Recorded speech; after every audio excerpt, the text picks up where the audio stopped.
Hey there. If you were to ask me, Cosmic, what's your least favorite FNaF theory? I would probably stare off into the distance, contemplating every single life choice I've ever made up to that very moment. Memories of memories flooding my brain as my eyes wander through the vast emptiness of infinity, wondering to myself, if space is forever, why do I feel like I have just found its end? And then I would say GoldenDUO. Golden Freddy! I have opinions on this guy. I made a whole video the other month about what do I think this guy is? How do I think he works? Does it actually have anything to do with the plot? Not really. So if I were to toss my hat into the ring and say, I solved FNaF, I solved Golden Freddy, I found one cool detail that solves the entirety of an ongoing franchise that spans across 10 games, 20 books, and a movie, all through one minute detail that you would have missed if you blinked. Because that's, of course, how storytelling works. I would honestly argue that I didn't solve FNaF, or Golden Freddy, and that everything's been solved for years. How do I prove this? How do I show what Golden Freddy is? Well, honestly, I think the perfect way to do that is to show what he isn't. And here's where the biased part of the video comes in. Now, although I'm being dramatic for comedic effect, I really don't like the theory that Golden Freddy is possessed by two spirits. It's simply because the evidence just doesn't hold up. Take the FNaF 3 bad ending, for instance. Chances are that you've seen a video that supports or talks about GoldenDUO in some kind of way, and says that the FNaF 3 bad ending Golden Freddy head has two lights in its eyes. This meaning that two spirits possess Golden Freddy. Well, fun little fact, if you adjust the brightness and the contrast of the image, you can see that there is physically only one light in there, like the rest of the animatronic heads. And if you adjust the image to where the bloom is shown, and if you don't know what bloom is, it's essentially the light source of something. If you want a good example, go outside and look at the sun real quick. For legal reasons, this is a joke. Do not go outside and look at the sun. You can easily see there's only one light source inside Golden Freddy's head, being the light source that we physically see. I would assume why Golden Freddy's light is so much more prominent is because of his yellow fur mixed with the yellow lighting, and Golden Freddy's head is positioned a little more towards the center of the image, and facing more towards the camera. Meanwhile, the other animatronic heads seem to be at angles that distort the light inside them a little bit, but either way, their entire heads are obviously still lit up. Anyways though, I've proven my point. There's only one light inside that head. I have no idea why this is such a prominent piece of evidence when it's so easy to debunk it. The next commonly used piece of evidence for GoldenDUO is the Stitch Wraith. The Stitch Wraith is an animatronic from the Fazbear Frights epilogues that is possessed by two spirits, being Jake and Andrew. Many people say that the Stitch Wraith is a Golden Freddy parallel because of the two souls inside of it being somewhat similar to the Crying Child and Cassidy. The GoldenDUO theory represents Jake as a parallel to the Crying Child, due to him dying in a hospital from a head injury. This is not only untrue, but also a misrepresentation of Jake's story. First off, Jake doesn't die in a hospital. He dies in his caretaker's house. It's stated multiple times in the story how he'll look out the window and imagine a better life, playing with kids that are out on the street, or interacting with his next-door neighbors. There's even a part of the story where Jake is upset that they buy a hospital bed for the house. And I think the worst part of this is probably the fact that Jake doesn't die of just a quote-unquote head injury, he dies of brain cancer. I don't know about you, but I think it's kinda weird to look at a character with brain cancer and go, haha, was that the bite of 87? The GoldenDUO theory also tends to demonize Cassidy and Andrew for no reason. Andrew just starts out mean because, he's upset that he died. He's a sad boy! That's it, he's just a sad boy. He's not evil or anything. He's just sad. He's just a sad kid who's scared and alone and wants revenge on his killer. Cassidy's never really shown to be mean either. She's shown to be really nice in the logbook, and that's basically the most characterization we have of Cassidy. So, again, she's only mean to the person who killed her, which is, justified, I think. Characterizations aside, the Stitch Wraith being a parallel of Golden Freddy doesn't make sense either design-wise. Golden Freddy is a full animatronic, meanwhile the Stitch Wraith is an amalgamation of parts. Jake possesses the doll that eventually becomes the head of the Stitch Wraith. And Andrew possesses the fetch battery that is eventually attached to the Stitch Wraith's chest. The Stitch Wraith is comprised of multiple pre-possessed items, similar to Ennard. In fact, Ennard is also an endoskeleton with a white mask and a missing eye. Now, I'm not saying that the Stitch Wraith is a parallel to Ennard. In fact, I think the Stitch Wraith should be considered their own separate character. The Stitch Wraith is nowhere near being similar to Golden Freddy, or even Ennard. They're a completely original character, with a completely original story. Sure, some things might line up between two characters, but that doesn't mean they're strictly parallels. The point is that the Stitch Wraith and Golden Freddy are two different types of animatronics. The Stitch Wraith being an amalgamation animatronic, being made up of pre-possessed objects, the battery and the head being possessed by Andrew and Jake. Meanwhile, Golden Freddy is a full and complete animatronic, explicitly stated and shown to be possessed by one person.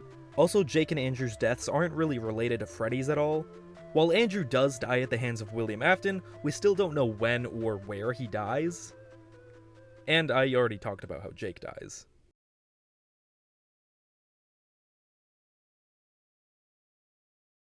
There's a high chance that if you're watching this video, you probably know a thing or two about GoldenDUO. Whether you're curious about the theory or already believe it, let me ask you a question. Have you seen the two spirits who possessed Golden Freddy in the same room? This isn't a joke, it's a serious question. Let's go back and see every single appearance of the spirit who possesses Golden Freddy. Or spirits in this case. In Five Nights at Freddy's 2, we get to see the minigames Foxy Go Go Go and Give Gifts, Give Life. In both of these instances, there are only 5 children. Both of these minigames showing one spirit to Golden Freddy. Five Nights at Freddy's 3 also shows Golden Freddy with one spirit, in the Happiest Day minigame and in the Follow Me minigame. And, just a little reminder, the FNaF 3 bad ending Golden Freddy head has only one light. Later on in FNaF 6, we get an image of the gravestones of the missing children's incident victims. And again, there is only one tombstone to Golden Freddy. And most recently in FNaF Help Wanted 2, there is only one ragdoll representing the spirit that possesses Golden Freddy. For a theory as popular and in-depth as GoldenDUO, you would think there is at least one instance of Golden Freddy being represented by 2 spirits. Even out of continuity, this has never happened. In the Silver Eyes, Golden Freddy is possessed by one child, Michael Brooks. In the Fazbear Frights story The New Kid, the main protagonist literally looks inside the Golden Freddy animatronic to see that there is one body inside there. The FNaF movie, the very thing that has iterations of both the crying child and the Golden Freddy spirit in the same piece of media. Mike's younger brother being a main motivation for the entire movie's plot. And still, he doesn't possess Golden Freddy, despite the fact that if you were to confirm GoldenDUO in any type of way, shape, or form, this would be the best way to do it, and it doesn't happen. And sure, you could make some kind of speculatory narrative that somehow explains Golden Freddy not having 2 spirits across all of these different pieces of media. You could ignore separate continuities and different iterations of the same character. You could call things just a parallel. You could say it's a retcon and act like you know about the series more than the series itself. You could even lie and say that nothing in this series has ever been confirmed.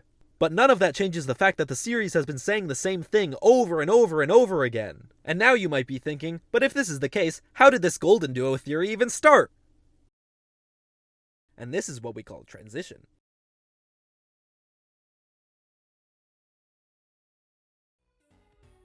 Oh man, the logbook. Where do I even start with this thing? The main mystery this logbook aims to solve is the name on the obscured tombstone in the Pizzeria Simulator tombstone image. The name of whoever possesses Golden Freddy. After a few months, the name Cassidy was found, and this was later confirmed by the 4th Closet, which released later that year. Many people also realized that it seemed like 2 spirits were having a conversation in this book. The faded text in this book often asking questions that related to the crying child. And if you look on the end-of-night surveys, it seems there's some altered text that appears to be answering a few of these questions. This altered text most likely belonging to the crying child. So it seemed like Cassidy and the crying child were both a part of this book. Fast forward a few years later, the name Evan was found, and a lot of people thought that, hey, what if the crying child is Golden Freddy? And then everything went to hell! Now, if you don't know why the logbook is used as GoldenDUO evidence, it's mainly because many people believe that Cassidy and the crying child both possess the logbook. The main reason I don't believe this is because, it's a book, it's not Golden Freddy itself. I don't really understand how two souls interacting in a book leads to Golden Freddy having two spirits. That, and it seems like Cassidy is physically writing inside the book. The faded text seems written, meanwhile the crying child is altering text. It almost seems like the crying child is possessing the book himself, meanwhile Cassidy is writing in it.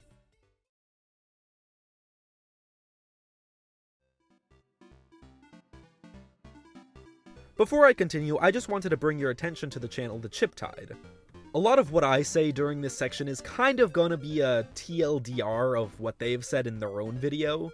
Although I have recognized the problems with the name Evan in the logbook before watching their video, they still explain it in a much better way than I ever could. So if you're curious about a more in-depth debunk, I highly recommend watching their video. Throughout the logbook, Cassidy will ask and tell the crying child certain things, and the crying child has 4 responses through altered text in the last 2 end-of-night sections. The letters EVA is found using the page numbers where Cassidy tells something to crying child, and using those as coordinates for the Foxy grid. And I guess you're supposed to fill the Foxy grid with the alphabet repeatedly, something like that. So now you might be wondering, what do you mean only the letters EVA is found that way? And that's exactly where the problem lies with this theory. For this theory to work, Cassidy asks a question and the crying child answers. The problem is that crying child's last answer is "I'm scared," and there's nothing that Cassidy says that initiates this answer. So the theory abandons the original method used for the first 3 letters, and instead says the crying child is answering the logbook itself, on one of the end-of-night sections. And the bigger problem comes in when you see that there's 5 of these sections. So which page number does it use? Does it use any of the pages the crying child has already answered on? No. All the theory does is that it uses the one page that happens to work by sheer coincidence. Nothing indicating that this is the correct page to use. This theory entirely goes against how puzzles are supposed to work. As an example, take this jumble of letters. You want to unscramble it, right? The only way to do that is to use one specific cipher, one specific method. If you use one method and it doesn't work, you go to the next. But if you use a different method for each letter, you're just gonna scramble it even more, and now it's unsolvable. What this theory does is use one consistent method for the first 3 letters, see that it no longer works, and then uses an entirely different method for the last one. Once that last letter wasn't able to be found using the first consistent method, that should have been where this theory ended. The name Evan was entirely made up. Another weird thing about this theory is that some of the answers the crying child gives to Cassidy are relatively vague. As an example, one of his answers is "I can't see."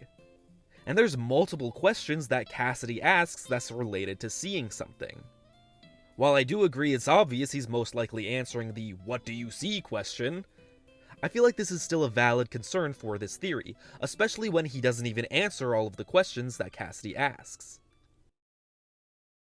Now, in case you forgot, let's talk about how the name Cassidy was found and later confirmed. This method is actually really easy. There's a couple of pages throughout the logbook that have the phrase "my name" on it written in faded text. The same faded text that's used to ask the crying child about his life. Each of these pages is related to a special number acting as coordinates for the word search. The number of page 29 is altered to 52. This is how you get the C. The number of page 32 is altered to 39. This is how you get the A. The number of page 43 is altered to 15. This is how you get the S. On the end of night section on page 47, 2 numbers are changed to 7 and 2. This is how you get the second S. On page 79, you get redirected to page 61. On page 61, there's artwork that give you the numbers 9 and 3. This is what gives you the I. On page 85, the numbers 10 and 11 are highlighted. This is what gives you the letter D. On page 108, Mike writes down 8 and 11. This is what gives you the letter Y. And again, all of these coordinates are related to pages with the phrase "my name" on it. You really don't get any more obvious than that. It's a really easy puzzle once you realize that that's what the method is. If you want to look for yourself, I highly recommend it, although I will warn you that some copies of the logbook contain misprints.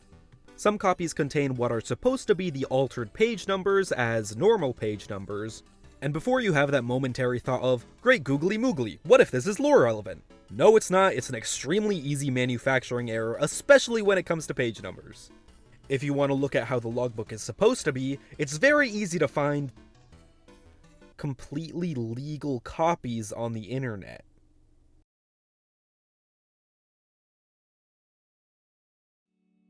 Now, more recently, a theory became popular that proposes the idea that Crying Child's name is Dave. While this has been a theory for a while, it only really gained traction recently. And I bring this up because while it is a slightly better theory, it still has many of the same problems as the Evan theory. As I said earlier, when Crying Child answers Cassidy's questions, the answers are able to relate to multiple questions. I think the best example of this is when Crying Child says, "I can hear sounds," it can relate to either, "Does he still talk to you?" or "Is this song familiar to you?" Both of them relate to sound, and it isn't specific on which one Crying Child is answering. And just like the Evan theory, Crying Child's "I'm scared" answer doesn't relate to anything specific. The Dave theory proposes that "I'm scared" has to do with the "Do you have any dreams?" question. However, other theories have also related it to, "Does he still talk to you?" This kind of highlights what the problem is. None of these answers are all that specific, and they can relate to multiple questions at a time. Another problem I have with this theory is that in order to get the name Dave, we need to put in the code to the Foxy grid, and then reverse the name. We reverse it because there's a lot of references to reflection within the book, with the page that shows a mirror and a Cassidy question being the biggest hint. While this is a good point, the theory kind of falls flat for me, because the page that shows a mirror is right next to the word search, not the Foxy grid. If all of these references to reflection do matter, why not reverse the page that's right next to the mirror instead of a completely separate page being the Foxy grid? And the thing is, the theory doesn't seem to have an answer for this either. It kinda just uses the reflection thing because it's convenient. However, the main reason I don't think that Dave is the name of the Crying Child is because if Dave was the answer, why don't we hear it again? The logbook isn't new by any means. It's almost 7 years old at this point, but when we got the name Cassidy for the Golden Freddy spirit, it was confirmed not that long after in the fourth closet. And although she might not have been Golden Freddy in the fourth closet because of a separate character already fulfilling that role, it still confirms her role as a member of the MCI. And then later on, Scott talked about a cut screenplay labeled the Cassidy screenplay, which was cut because it didn't make a good movie and made a better quote-unquote visual encyclopedia, again confirming Cassidy as an important name. Meanwhile, the name Dave never appeared in relation to the Aftons after this point. In fact, the fourth closet not only confirms Cassidy's name, but it also debunks the name as being important to the Aftons. Afton describes the name Dave as only a name he made up for a character. It has no greater importance, it has no greater meaning. Now, if Afton said the name Dave belonged to one of his children, I would have believed the Crying Child was named Dave years ago. But Crying Child doesn't even exist in the novels. Neither of the Afton sons do. The next time a name appears that's even remotely similar to Dave is the character David from The Mimic, a character that has nothing to do with the Crying Child. Unless you think David is somehow a parallel to the Crying Child, but I don't think saying, "They both like toys and die," is enough to call them a parallel. Not to mention, if Crying Child's name was even in the logbook, wouldn't it have been just as obvious as Cassidy's? Cassidy literally goes, "My name, my name, my name, look at me, you're finding my name!" And then her name gets confirmed like 6 months later. But for the Crying Child, I mean, this debate has been going on for almost 7 years. I feel like it's kind of evident at this point that his name just isn't in the logbook because of this. Now you might be thinking, but if there's 2 spirits in the logbook, why would we only be finding one name? Simply put, Pizzeria Simulator shows us the tombstones of the MCI victims, with only one hidden name. This is what gave us the mystery of Cassidy's name. A single tombstone, a single hidden name. In the logbook, we get a hint with the words, "My name," written over a tombstone, calling back to the Pizzeria Simulator ending. And then it was confirmed in the fourth closet with a child being named Cassidy being a member of the MCI. Again, it feels kind of obvious that only one name is revealed in the logbook. Now, I'm not saying this makes Crying Child unimportant, or anything like that. The logbook obviously does a lot with the Crying Child. But it doesn't mean his name needs to be revealed in the logbook. And at this point, I feel like that's the case. Now, what about the Foxy Grid? A lot of people seem to think that the Foxy Grid is something important and meant to give us Crying Child's name. Now, personally, I don't see this. Some have tried various ways of solving it, from drawing Foxy on the grid and then filling the blank spaces with letters, or filling the whole grid with the alphabet repeatedly, or filling only certain parts of the grid with the alphabet. The list goes on and on with various methods, and that's part of the reason why I don't see the Foxy Grid having an answer. Nothing is specified about it, there's no hints to solve it, there's no hints how to even use it, or even if it has an answer. Frankly, it feels like it's not even a puzzle. And at this point, I feel like that's exactly what it is. It's just not a puzzle. If anything, I feel like it's just another hint at the Cassidy code that's been misinterpreted for years. Now, what I mean by this is, it's not a hint at the Cassidy code specifically, it's more a hint on what to use the Cassidy code for. I believe the Foxy Grid is hinting at the word search. Think of it this way. The Foxy Grid's vertical numbers fade at 15. The word search is 15 columns long, with the 15th column asking, "What is your name?" The Foxy Grid has Cassidy's faded text writing ABC. Cassidy's faded text is already used as hints to find her name.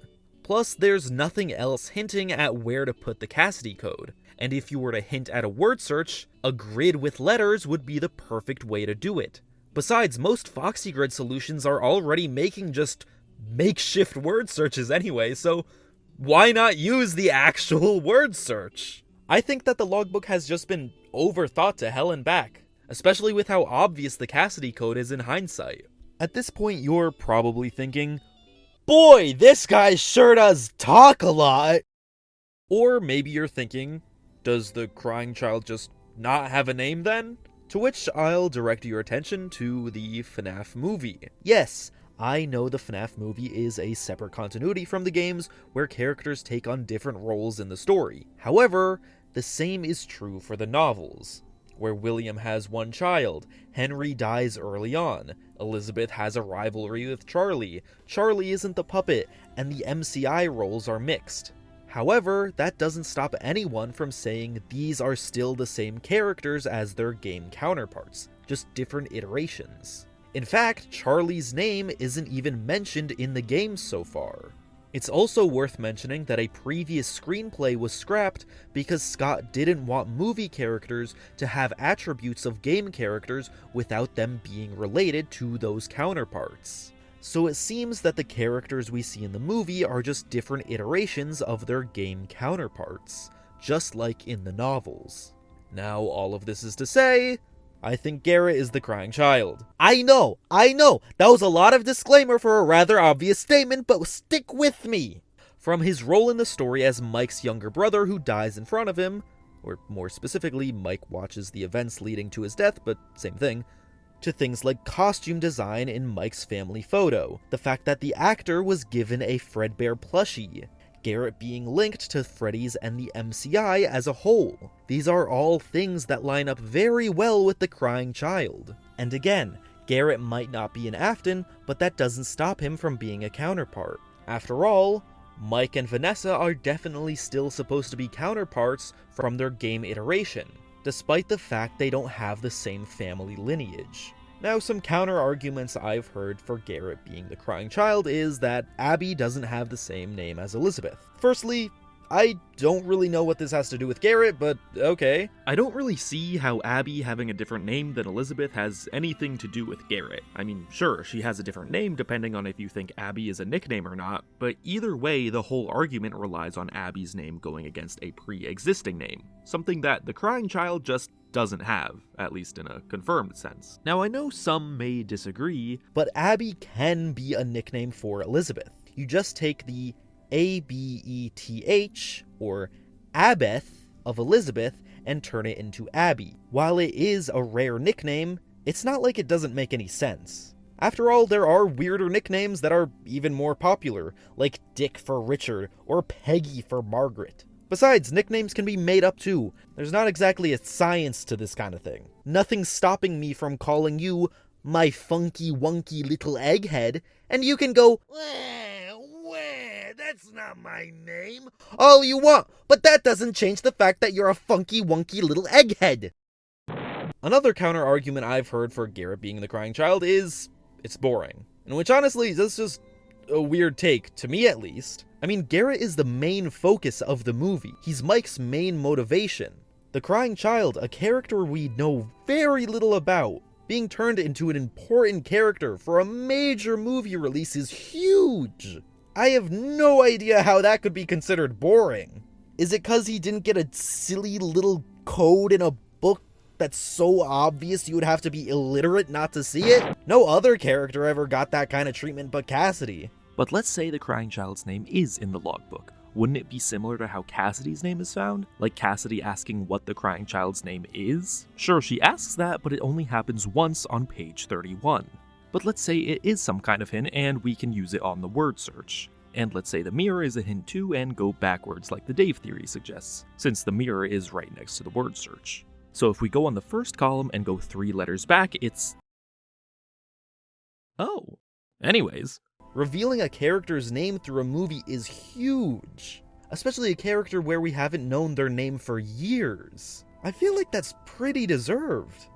The biggest gripe I've seen with Garrett being the name of the crying child is literally just, he didn't get the Cassidy treatment. Which is honestly a problem I have with GoldenDUO. It tries to shove the crying child into Cassidy's role, and disregards most of the crying child's role in the process. And I think ignoring Garrett, an obvious crying child counterpart with an official name, is heavily evident of this. To close this section off, I just wanted to say that regardless of continuity, regardless of differences between the games and the movie, the crying child and Garrett are both still the deceased brother of Mike Schmidt.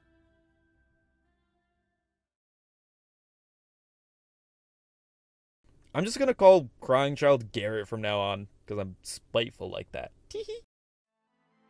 Now it's time to talk about Cassidy. So how do we know that Cassidy is the name of who possesses Golden Freddy? Frankly, it's obvious, but I'll go over all the points again. First, we have the tombstone image in Pizzeria Simulator, which directly ties to the drawn tombstone with the phrase "my name" on it in the logbook. Help Wanted 2 also ties back to this. In order to get the singular Golden Freddy memory doll, you need to make a drink called the Graveyard. Golden Freddy, or more accurately the spirit who possesses Golden Freddy, seems to have an ongoing connection with graveyards and tombstones. Which is honestly really neat, I like that. Next is the fourth closet. Now, although Cassidy doesn't possess Golden Freddy in the fourth closet, it's still worth noting that the fourth closet does confirm a missing children incident kid to be named Cassidy, as well as the Cassidy answer from the logbook being correct.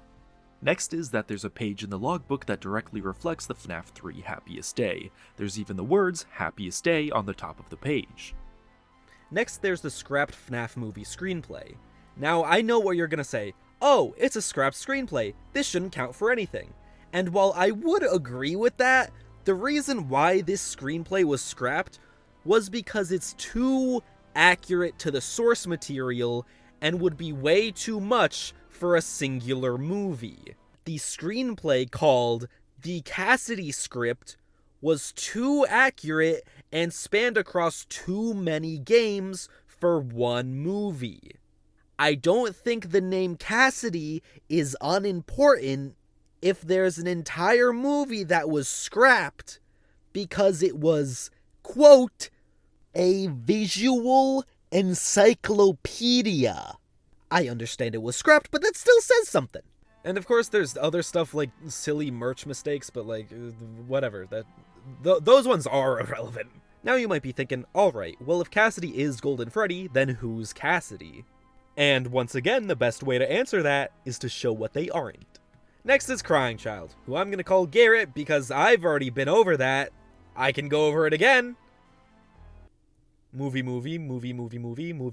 Garrett being Cassidy. This mainly comes from a fundamental misunderstanding of everything. What if Garrett is part of the MCI? Meanwhile, there's multiple newspaper clippings and flashbacks showing 5 individual kids who are physically together. In fact, the newspaper clippings literally told us that the security cameras showed William luring 5 individual kids to the back room. Part of the theory that Cassidy is the Crying Child comes from, like, William covering up the bite of 83 by saying that Garrett went missing like 2 years after he died, I guess.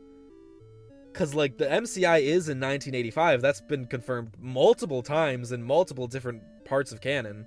So like the bite of 83 happens, William tries to cover it up like 2 years later in 1985. Garrett possesses Golden Freddy.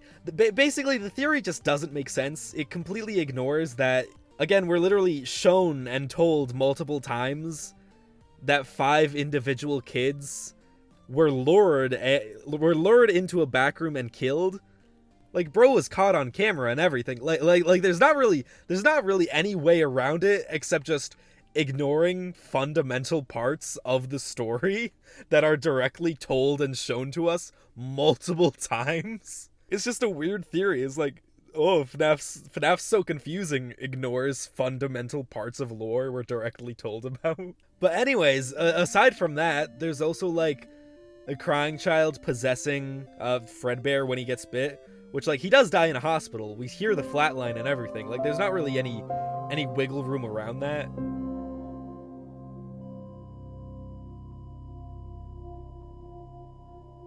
There's like physically no way for him to possess anything, unless you want to believe in the Fredbed theory. Another piece of evidence used for the Crying Child's name being Cassidy is that in the logbook, the faded text that says my name over and over again isn't actually saying the name that belongs to them, but rather the Crying Child's name.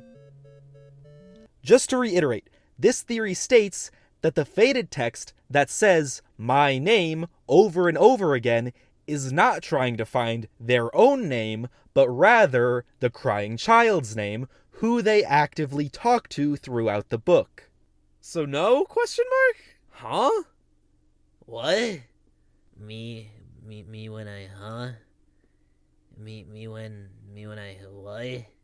And again, the movie makes it quite obvious that Crying Child's name is Garrett. Mike is definitely supposed to be an iteration of Michael Afton, and if you don't believe this, one of the reasons a previous screenplay got scrapped was because multiple characters shared names with game characters and book characters, but they weren't closely related enough to be valid iterations of those same characters. Scott wanted them to be counterparts. They have the same kind of family line, Mike being the older brother with 2 younger siblings, one being a girl and one being a boy.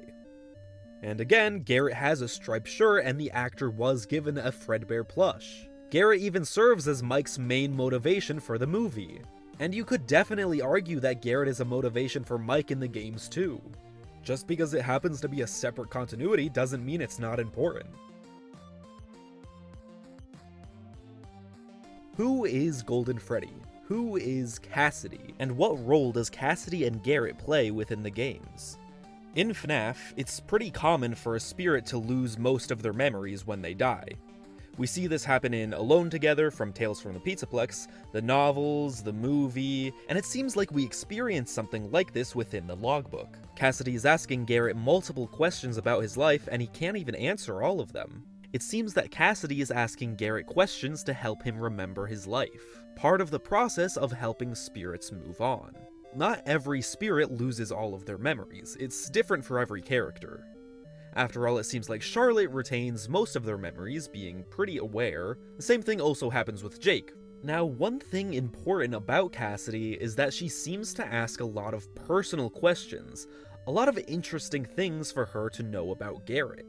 So what happened? Why does it seem like Cassidy is somehow linked to the crying child's memories? Actually, I have a better question. Why does it seem like every single MCI kid is linked to Garrett's memories? I mean, in Five Nights at Freddy's 3, the mini-games we use to unlock the main 4 MCI children are all mirrors of things the crying child has seen within FNaF 4. Essentially, you need to play the Balloon Boy minigame first, find the secret rainbow balloon, go to the Mangle minigame, collect the cake, go back to the Balloon Boy minigame, find the secret lost soul, and give them cake. This unlocks the Freddy spirit. Next, you go to the Chica minigame. You find the lost spirit, and then give them cake. This unlocks the Chica spirit. Next, you go to the Fredbear minigame. This unlocks the Foxy spirit. And then you go to the Shadow Bonnie minigame, which unlocks the Bonnie spirit. And yes, these specific minigames unlock these specific spirits. If you want to check, you can easily go to the Happiest Day minigame in between playing the other minigames. And if you didn't know, the Puppet Spirit and the Golden Freddy Spirit, or Charlotte and Cassidy, neither of them need to be unlocked. However, Cassidy is stuck in Happiest Day, and Charlotte seems to be moving around freely.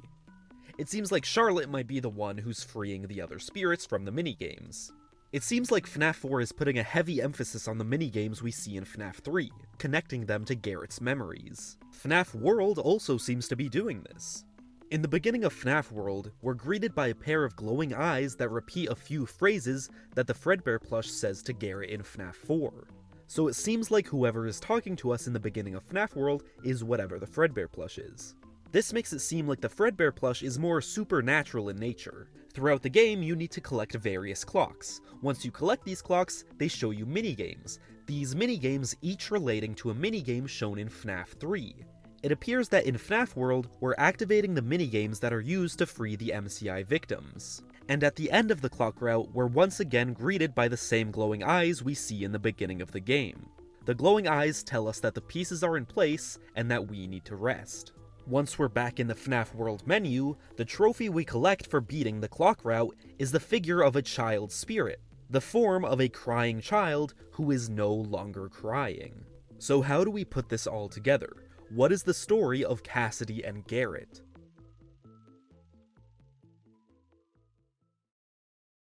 On his birthday, Garrett was lifted up into the jaws of Fredbear, to which Fredbear bit down on Garrett's head. Garrett later died in the hospital, his dying dream being a vision of his 5 plush toys, saying that they are still his friends, and that Garrett is broken, and he must be put back together. Previously in the series, especially the 4th closet, when a spirit is referred to as being broken, it usually means their memories. Their memories are broken and they are unable to move on. It seems that when Garrett's head got bitten down on, his memories literally broke. It could be that his memories accidentally influenced the missing children's incident victims. The ones who possess the animatronics, the characters that Garrett once called his friends. In fact, other people's memories influencing another person is something we have seen before within FNaF. In the Stitch Wraith epilogues, Jake accidentally makes Andrew experience a happy memory that Jake had and Andrew moved on. Maybe when Garrett died, his memories broke apart, each of his memories clinging on to a different MCI victim. Instead of making the MCI victims move on, it kept them from moving on, because they're bad memories. These bad memories being the minigames we see in FNaF 3. Especially considering the Foxy Spirit is unlocked through the Fredbear minigame. This wouldn't even be the first time we see a memory or a flashback in the form of a minigame. It seems that in FNaF World, we're putting these pieces of memory back into place. And then in FNaF 3, Charlotte is the one who's going through each individual memory that is attached to each MCI victim. And then once the main 4 spirits are freed, they celebrate Cassidy's happiest day. We see each of these bad memories be turned into good ones, something we also see in the Stitch Wraith epilogues. Jake finds an old homeless man in the middle of an alleyway. Jake looks into the old man's mind, only to see that the old man lost everything. However, Jake is able to make the old man focus on one happy memory. and the man grows content. Each of the spirits within the FNaF 3 minigames are sad. However, when we give them cake, they're happy. We're actively making these memories that are attached onto them happy. Maybe this is what Cassidy meant in the logbook. She tells Garrett the party was for you. She knows that the bad memory that's keeping her from moving on was Garrett's. And Cassidy is only free once Charlotte makes that bad memory happy. All the MCI victims are freed because there's no more bad memories. That could even be why Charlotte is able to move around within the FNaF 3 minigames. What happened to Garrett? Well, first off, in FNaF World it seems like Garrett's memories got put back together. The pieces were put into place. Later on in FNaF World, there seems to be a second and more final ending. If we go through all the subtunnels, going through each layer, we eventually end up at the Red Lake. If we go inside of it, we see what looks like 3 figures sitting on the floor watching TV. And I say sitting on the floor because there's no furniture around them and they seem pretty leveled to the TV. And if you go into the files of FNaF World and see this scene, right out of frame is the text Happiest Day. I believe this is what Garrett's happiest day is. Garrett's happiest day is the family he never got to experience. They're all sitting on the floor, huddled around the TV. We even see in FNaF 4 that the TV doesn't face any furniture. Garrett's happiest day is watching Fredbear and Friends with his brother and sister.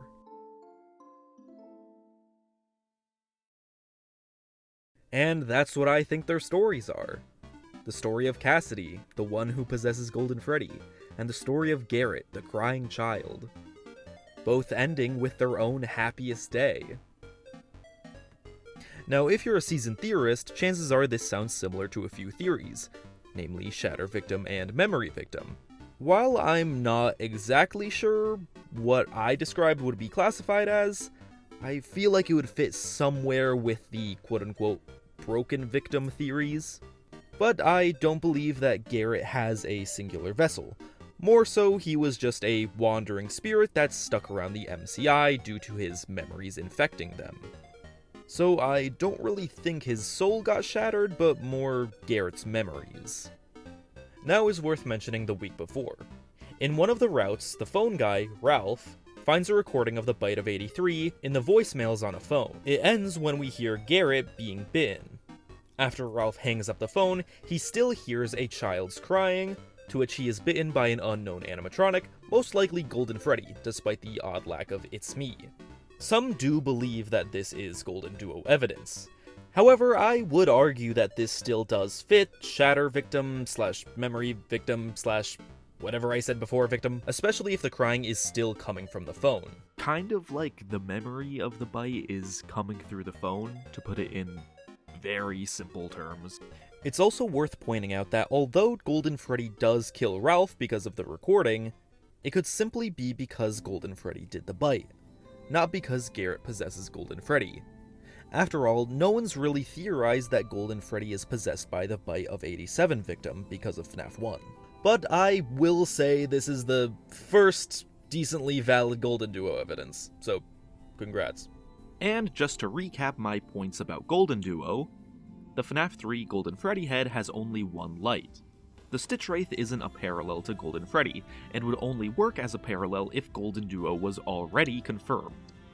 FNaF 4's ending implies Crying Child dies in a hospital, nowhere near an animatronic. The logbook isn't the same as Golden Freddy. A character writing to another character inside a book isn't the same as 2 characters interacting in one animatronic. Every animatronic that has multiple spirits is either an amalgamation animatronic or explicitly shown or stated to have multiple spirits. And to go with the previous, every iteration of Golden Freddy is shown to be possessed by one spirit. And in the week before, while being the only really competent piece of GoldenDUO evidence, it can easily work as evidence for Shatter Victim, or just some type of callback to the 1987 Easter egg in FNaF 1. And finally, one that I hear often is narrative satisfaction. GoldenDUO is quote-unquote narratively satisfying. And that's the main reason I made this video. Calling something narratively satisfying for the sake of evidence is completely subjective. For instance, I made this video because I don't believe GoldenDUO is narratively satisfying, and I think the whole series is going against it based on what I've previously shown. And something may come along that is able to support GoldenDUO, but what matters to me is how it fits alongside previous information. Hence why I don't think the week before confirms GoldenDUO. Sure, it's a good bit of evidence, but to me and others, it can also be attributed to another theory that's narratively satisfying. But I didn't make this video to convince anyone. In fact, with GoldenDUO being such a massively popular theory, I'm betting on half the people watching this to just call this cope. But really, I made this video for two reasons. One, to share my own perspective, and two, to show that there's obvious flaws within this theory. And as time goes on, more of those flaws show. Now, while I'm more inclined to believe theories like Memory Victim, and while I don't enjoy GoldenDUO, I can still be wrong. But you know what? Denial is a river in Egypt, and I'm drowning in it. I do think GoldenDUO could end up happening, but not in the way most people think. Let me explain. A while ago, there was a theory about Sister Location and FNaF 4.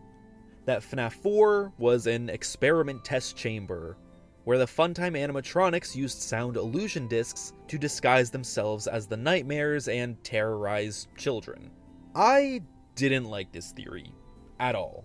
I thought it was weird, I thought it was bizarre, I thought it kind of came out of nowhere, and I thought it was poorly explained. Fast forward a couple of years and Dittophobia comes out, a story in the Tales of the Pizzaplex series that has a very, very similar premise. Instead of the Funtime animatronics being the nightmares, it's just robotic mannequins on rails, wearing tattered Freddy's costumes. And instead of sound illusion discs, it's hallucinogenic gas, which ties back to the gas canisters we see in the Sister Location private office. And you know what? I loved this story. I thought it was really cool, and I thought it explained so much about Sister Location and FNaF 4.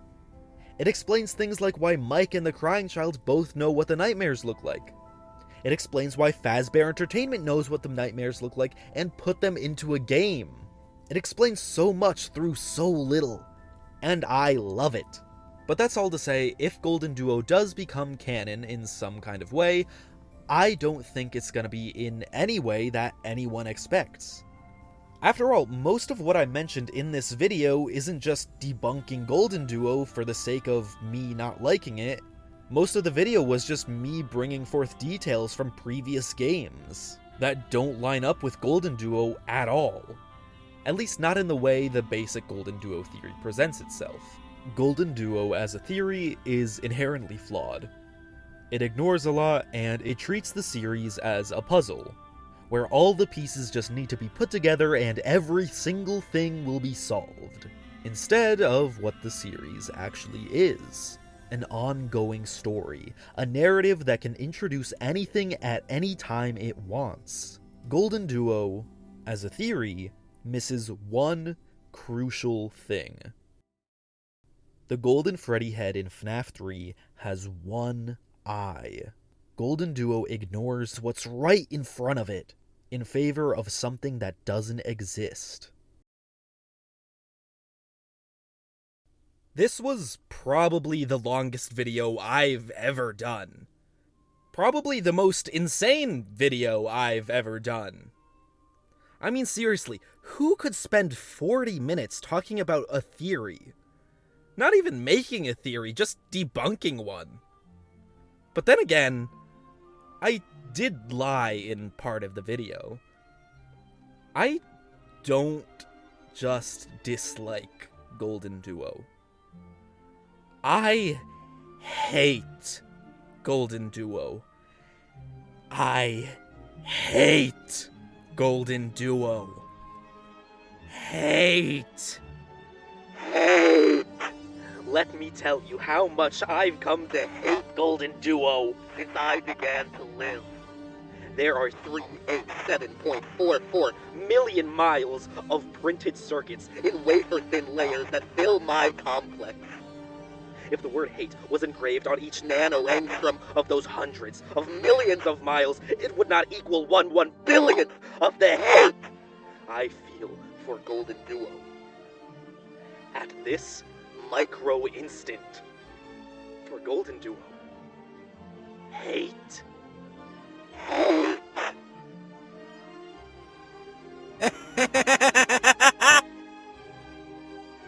Once again, all the emotions that I experience in this video are played up for dramatic and comedic effect. If you happen to like GoldenDUO as a theory or a headcanon or an AU, then more power to ya. I'm not gonna haunt your dreams or anything.